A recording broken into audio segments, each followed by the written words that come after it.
तरंग तरंग तरंग तरंग युवा तरंग।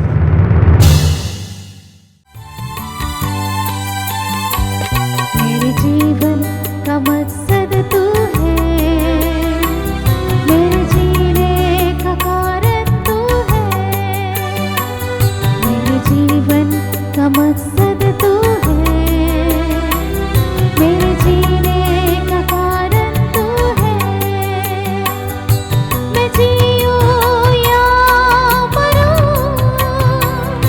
वो तेरे लिए है, तू मेरा प्रभु। मेरे जीवन का मकसद तू है, मेरे जीने का कारण तू है। मेरे जीवन का मकसद तू है, मेरे जीने का कारण तू है। मैं जीऊँ या मरूँ वो तेरे लिए है, तू मेरा प्रभु।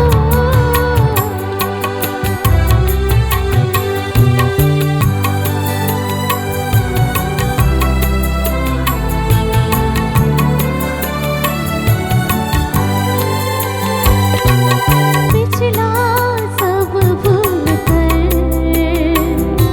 मैं आगे दौड़ा चलूं,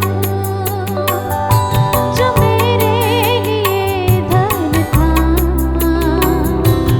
उसको मैं त्याग दूं। पिछला सब भूल कर आगे दौड़ा चलूं, जो मेरे लिए धन था उसको मैं त्याग दूं।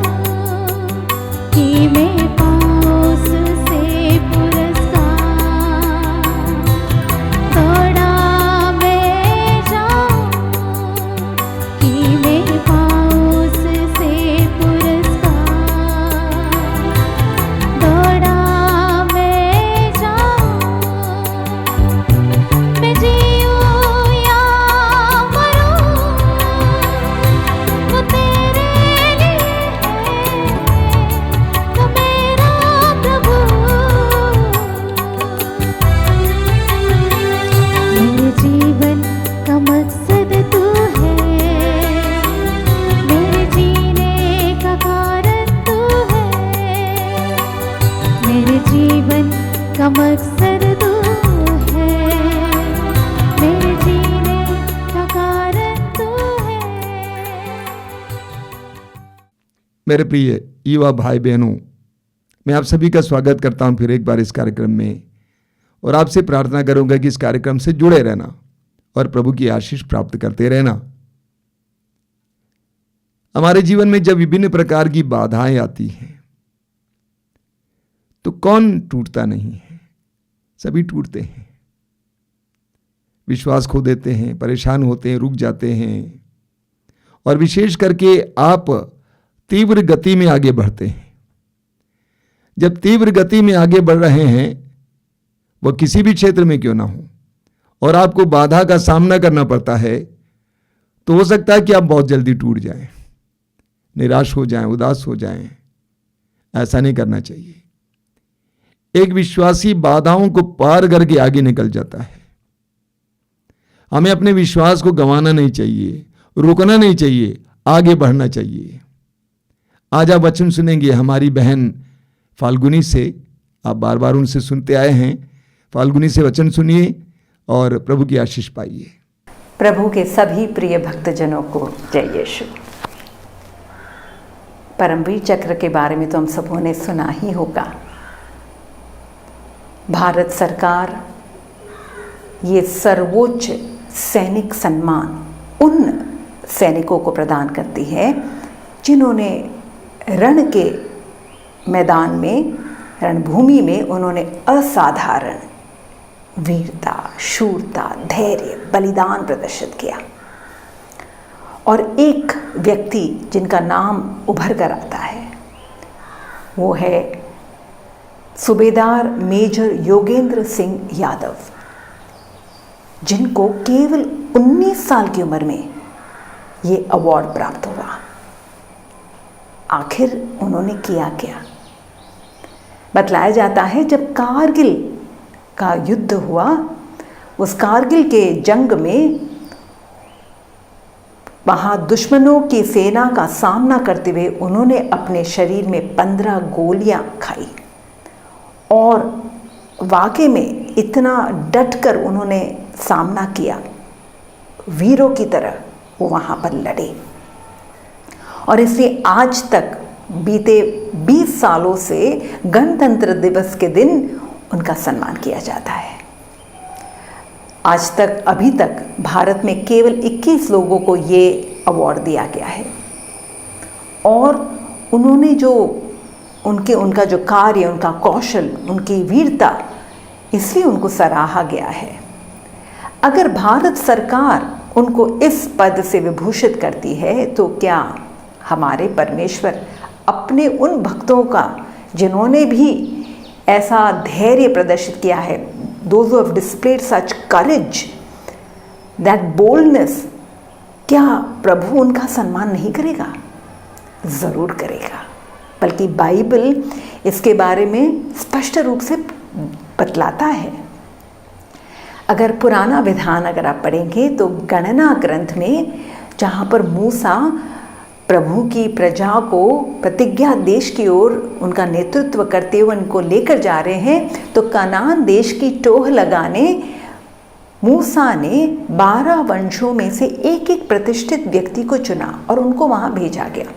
40 दिन वहाँ उस देश की जांच करने के बाद, टोह लगाने के बाद वो लोग वापस आते हैं और फिर उसका पूरा विवरण देते हैं। कहते हैं कि वो देश वाकई में एक रमणीय प्रदेश है, जो देश प्रभु देने वाला है। वहाँ पर दूध और मधु की नदियाँ बहती है।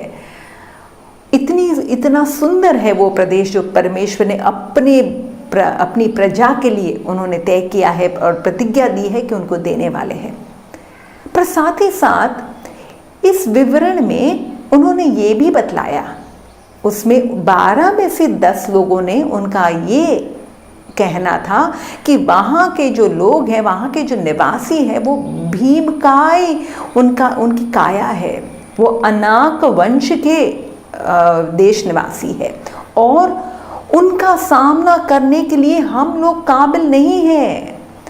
हम किसी भी तरीके से उनका मुकाबला नहीं कर सकते और ये सारे लोग धैर्य खो बैठते हैं। परमेश्वर हमें यहाँ क्यों लेकर आया? हम तो उनके लिए टिड्डियों के समान हैं। वो लोग हमें कच्चा चबा जाएंगे। हम उससे तो बेहतर था कि हम मिस्र देश में ही मर जाते। ये उनका कहना था।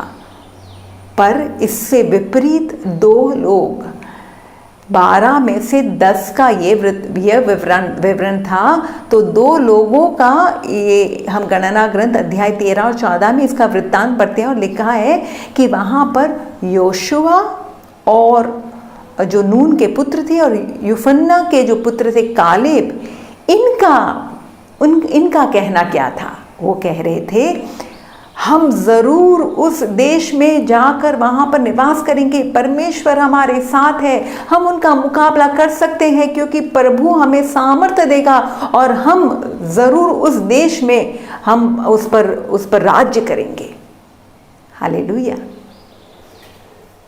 यही थी कि वहाँ के निवासी वाकई में बलवान थे, महायोद्धा थे। वे उनका मुकाबला नहीं कर सकते थे, पर वो हिम्मत हार बैठे, हौसला हार बैठे। कठिनाई को देखकर अपने आप को छोटा समझने लगे। ये ना समझे कि परमेश्वर जिन्होंने उनको शक्तिशाली हाथ से मिस्र देश से निकाला, उनके सामने बड़े बड़े चिन्ह चमत्कार किए, फिरौन के गुलामी से उनको छुड़ाया, वो परमेश्वर आज भी उनके साथ थे। तो क्या उस समय प्रभु उनको छोड़ देंगे, उनको त्याग देंगे? पर वो हौसला खो बैठे, डर गए, भयभीत हो गए कठिन परिस्थिति को देखकर। ये समझ लेना कठिनाइयाँ जिंदगी में आएगी, विकट परिस्थिति, प्रतिकूल परिस्थिति हमारे ज़िंदगी में आएगी, पर उनका हमें सामना करना है। अगर हम घबरा जाएंगे, भयभीत हो जाएंगे, विचलित हो जाएंगे, तो हम वो नहीं पा पाएंगे जो परमेश्वर चाहता है हम पाए। और आज भी यही किस्सा चल रहा है। परमेश्वर ने वादा किया मैं तुम्हें विश्राम दूंगा, पर वो लोग जिन्होंने जो भुनाए थे, जिन्होंने विश्वास नहीं किया, जिनका भरोसा टूट गया, जिन्होंने हिम्मत हार ली, वो लोग, उनको 40 साल मरुभूमि में घूमना पड़ा, उनके शव वहाँ पर गिर गए और अगली पीढ़ी के लोग वहाँ पर प्रतिज्ञा देश में जा पाए। और आज भी यही किस्सा चल रहा है। परमेश्वर की निजी प्रजा, हम प्रभु की उस विश्राम को, उस आराम को, प्रभु की प्रतिज्ञात योजनाओं को अपने जीवन में तब तक अनुभव नहीं कर पाएंगे जब तक हम डट कर मुकाबला करने को तैयार नहीं है, जीवन की कठिनाइयों का सामना करने को तैयार नहीं है। बल्कि गौर करने वाली बात है, जब परमेश्वर मूसा के द्वारा अंतिम जो भाषण दे रहे थे, लोगों को तैयार कर रहे थे कि प्रतिज्ञा देश में जाने के लिए आपको क्या करना चाहिए, तब जाकर प्रभु ने मूसा के द्वारा यही शब्द दिए हैं। मूसा ने क्या कहा, हम पढ़ते हैं विधि विवरण ग्रंथ अध्याय 31, तुम नहीं घबराओगे, तुम नहीं डरोगे, तुम धीर बने रहोगे, तुम संयम रखोगे, be strong, be bold, be courageous. परमेश्वर ये कहता है, और प्रभु कहता है क्योंकि मैं तुम्हारे आगे आगे चलूंगा और मैं वहां तुम्हारा साथ दूंगा, वो लड़ाई तुम्हारी नहीं मेरी होगी। तो मूसा के द्वारा परमेश्वर ने अपनी प्रजा को तैयार करते हुए उनका हौसला बढ़ाया है। और ठीक यही शब्द, यही वचन हम पढ़ते हैं यहोशुआ के ग्रंथ में अध्याय 1। वाक्य में इतना सुंदर ये वचन है, अध्याय 1 वचन 5 से लेकर 9। और ये भी वाक्य में गौर करने वाली बातें हैं, क्योंकि केवल 5 से 9 ये वहाँ पर केवल 5 वचनों में 3 बार परमेश्वर यहोशुआ को, जो उनका नेता था, जो उनका अगुवा था, उनको तैयार कर रहा है, क्योंकि अब उसके लिए एक महान कार्य है। यहोशुआ को 6 लाख से भी अधिक संख्या की प्रजा को उस प्रतिज्ञा देश में लेकर जाना है। वहाँ ये लोग अपने आप में काबिल नहीं है, पर प्रभु जानते थे कि ये काबिल नहीं है, पर मैं उनके साथ हूँ और मैं उनके साथ लड़ते लड़ते ये करूँगा। पर परमेश्वर यहोशुआ को सचेत करते हैं और इसे 3 बार लगातार, अगर प्रभु एक बात को लगातार कह रहे हैं तो यानी प्रभु उनका ध्यान दर्शाना चाहते हैं, प्रभु ये बतलाना चाहते हैं कि कितना महत्वपूर्ण है। और प्रभु कहते हैं यहोशुआ को, दृढ़ बने रहो और ढारस रखो, दृढ़ बने रहो और ढारस रखो, ये 3 बार कहते हैं। बल्कि हिंदी बाइबल में इसका अनुवाद सही नहीं है। वचन 9 में इंग्लिश बाइबल में ऐसा लिखा गया है, have I not commanded you, have I not, क्या मैंने तुम्हें यह आदेश नहीं दिया? हिंदी में ऐसा इसका अनुवाद नहीं किया गया है, but in English it says have I not commanded you, you will be strong and courageous, you will be bold, you will not be dishearten, you will not be discourage. तुम धीर बने रहोगे, तुम ढारस रखोगे, तुम ना डरोगे ना घबराओगे, क्योंकि तुम्हारा प्रभु तुम जहां भी जाओगे वहां तुम्हारे साथ होगा। कितना सुंदर वचन। देखिए, परमेश्वर ने 10 आज्ञाएं तो दे दी है मूसा के द्वारा, तो अब वापस ये आज्ञा क्यों दे रहे हैं? कि प्रभु जानता है जब तक आप हिम्मत नहीं रखोगे, जब तक आप परमेश्वर पर भरोसा नहीं रखोगे, जब तक आप परमेश्वर की शक्ति और सामर्थ्य पर आप आस्था नहीं रखोगे, आप कमज़ोर हो जाओगे। तो आप प्रभु के वचनों पर कदापि नहीं चल पाओगे। मूसा की संहिता पर मनन करना है, चिंतन करना है, ध्यान करना है, ये सब करते हुए, पर उस पर अमल करने के लिए आपको धैर्य, दृढ़ता और ढारस की जरूरत है। बल्कि ढारस, जिसको हम इंग्लिश में करेज कहते हैं, what is courage? Courage is not the absence of fear. डर नहीं है, घबराना नहीं, ऐसा नहीं है। डर के in the face of fear, जब आप डर रहे हो आप सामना करोगे, बल्कि आप डटकर सामना करोगे। दैट इज कॉल्ड करेज। ये समझ लीजिए, परमेश्वर हमें कभी भी उस स्थान पर नहीं लेकर आएंगे और हमसे वो करने को नहीं कहेंगे जिनके लिए वो हमें सामर्थ्य नहीं देते। God will never bring us to a place where He cannot sustain us. उनका सामर्थ्य है, पर हमें उस सामर्थ्य पर आगे कदम लेना है। परमेश्वर सदैव हमारे साथ है, पर क्या हम आगे बढ़ने के लिए तैयार है, या हम भयभीत होकर, निरुत्साही होकर हम बैठे रहते हैं, भयभीत हो जाते हैं। और ये जान लीजिए, जिनको वाकई में परमेश्वर के लिए कार्य करना है, उनको तो ढारस रखने की सख्त ज़रूरत है। Because that leadership quality can only come to the person who is courageous. आप जानते हैं, जंगल का जो राजा है वो कौन है? सिंह, लायन। राजा होने का उसके अंदर, उसके व्यक्तित्व में या उसके अंदर क्या ऐसी खूबी है जिसके कारण उसको जंगल का राजा कहा गया है? क्या वो बहुत चपल है? Is he very fast in speed? नहीं। चीता बहुत आगे निकल जाएगा। तो क्या वो बहुत शक्तिशाली है? Is he very mighty in size? No. वो तो हाथी उससे तो बहुत ऊंचे कद में है। और लंबाई में भी जिराफ उससे ज़्यादा ऊंचा है। और ना ही कि वो बहुत ज़्यादा चतुर है। चतुरता में तो लोमड़ी को कहा जाता है। तो ना he is not very fast in speed, nor is he very big in size, nor is he very tall, and nor is he very very smart and cunning. ये चारों गुण नहीं है। तो क्या है उसका गुण क्या है? कहा जाता है सिंह इतना शूरवीर है कि वो कोई भी सामने कितना भी बड़ा जानवर या पशु या कुछ भी सामने परिस्थिति आ जाए, वो पीछे नहीं हटेगा। वो वीरों की तरह आगे बढ़ेगा, वो लड़ेगा। और वो सिंह वो एक प्राणी है, एक पशु है जो अपने फ्लॉक को, अपने संगठन का वो बराबर से नेतृत्व करता है। अब ये भी समझ लीजिए, यीशु को यूदा का सिंह इस नाम से उनको पुकारा जाता है। वो राजाओं के राजा है और यूदा के सिंह है। सिंह की तरह यीशु में वो शूरता है, वीरता है। शूरता और वीरता का अर्थ ये नहीं है कि हम मूर्खतापूर्वक कार्य करेंगे। समय को समझेंगे और उस अनुसार आगे कदम बढ़ाएंगे। बेवकूफ नहीं बनना है। यीशु जानते थे जब समय सही नहीं था, जब यहूदी लोग षड्यंत्र रचा रहे थे कि यीशु को कैसे पकड़ा जाए, पर यीशु का समय नहीं आया था, तो वो छिप रहे थे।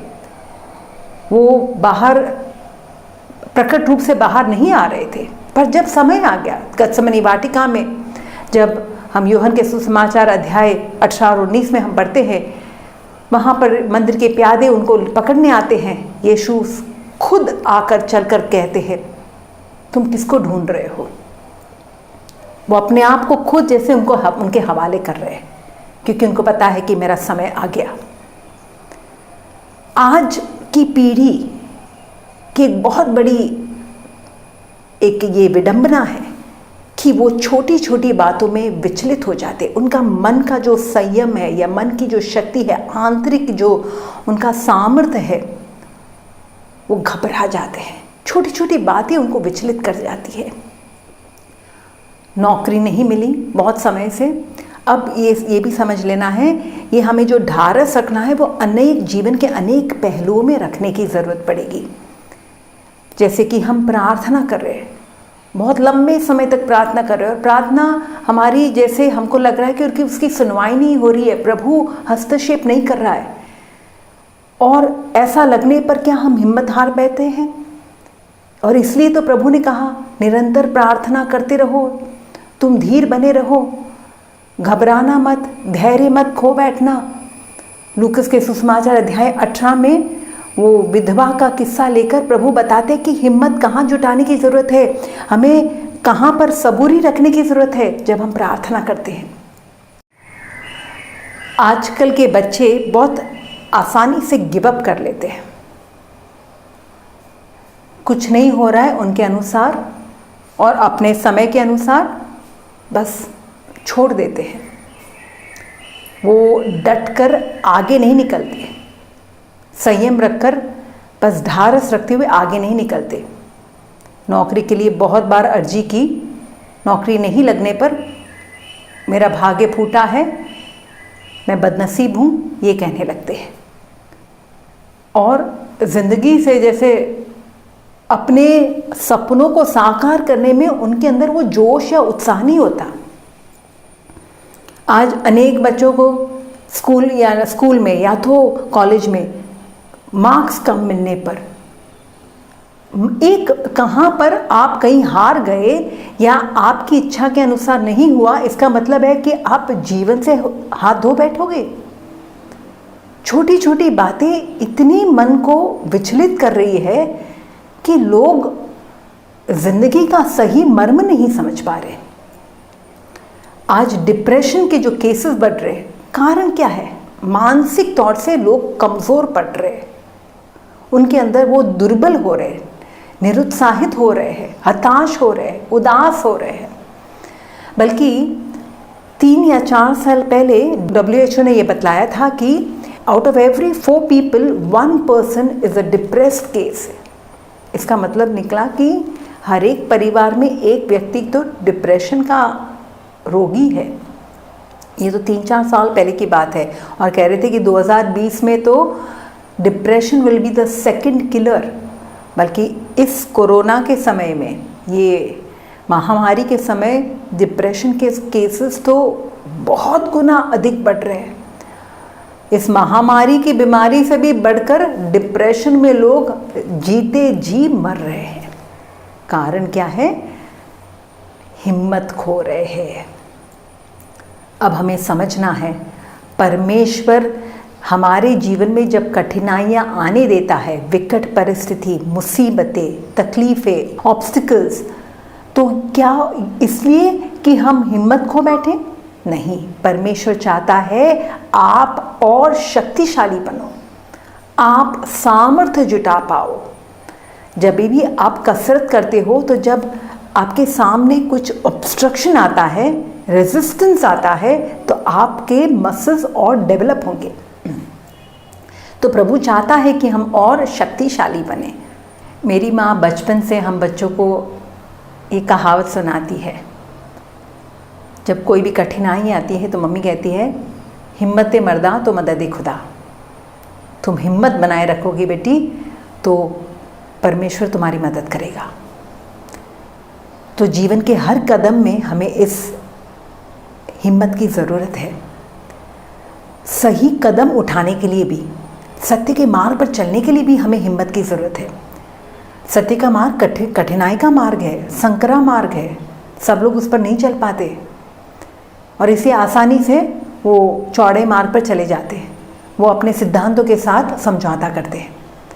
जैसे हम पढ़ते हैं पुराने विधान के यूसुफ या तो दानियल, ये सभी के अंदर एक प्रकार का ढारस था।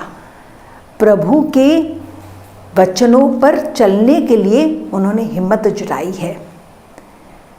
और आज हम देखते हैं अनेक जो ईश्वर के मार्ग पर चलने वाले लोग, उनके जिंदगी में जैसे प्रेरित यीशु के साथ रहते हुए वो घबरा गए, इसे यीशु का साथ नहीं निभा पाए।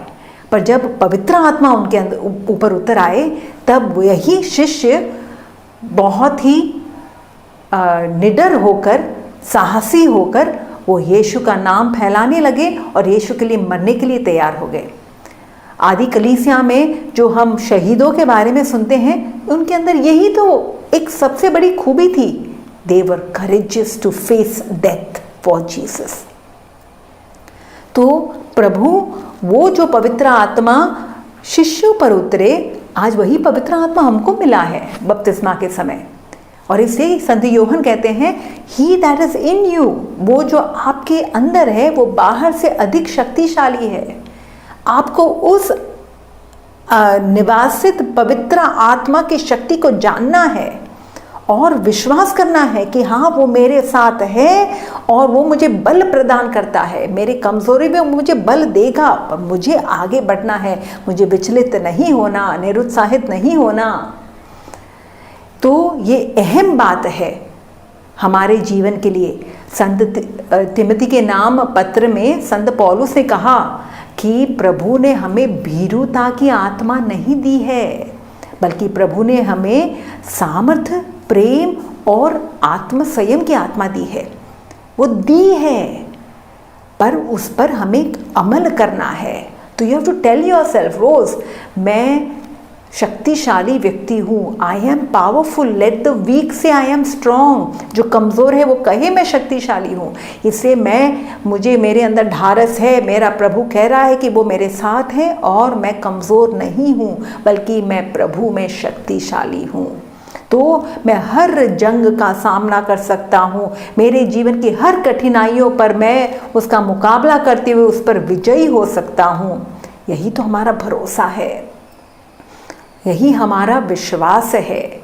आखिर में प्रभु के सभी प्रिय भक्तों को मैं यही कहना चाहती हूँ, आज यीशु आपसे कह रहे हैं, तूफान की ओर मत देखो, परेशानी की ओर मत देखो, जीवन की कठिनाइयों की ओर मत देखो, मुझे देखो, मुझे देखो, मुझसे हिम्मत पाओ और धीर बने रहो।